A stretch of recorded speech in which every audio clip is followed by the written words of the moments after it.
Alright, let's get into it. Is Spectrum Mobile actually worth your money in 2026, or is it just another trap? First things first, Spectrum Mobile is legit.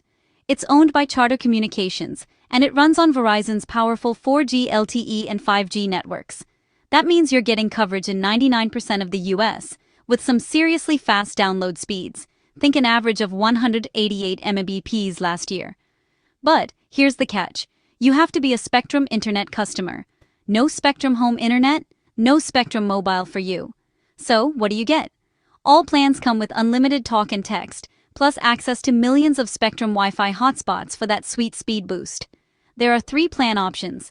Unlimited Plus gives you 50 GB before throttling and 10 GB for roaming, standard unlimited at 30 GB, and a buy the gig plan, which is perfect if you barely use data.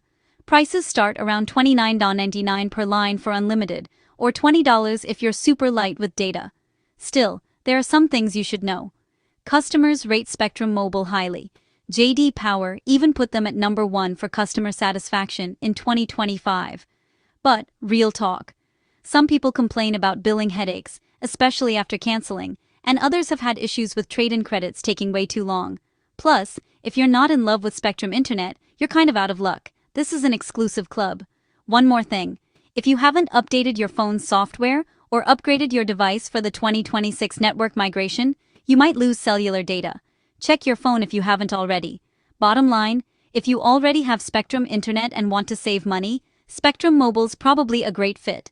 But if you need totally independent mobile service or top-tier customer support, you might want to shop around. So, are you switching or staying put? Let me know what you think in the comments.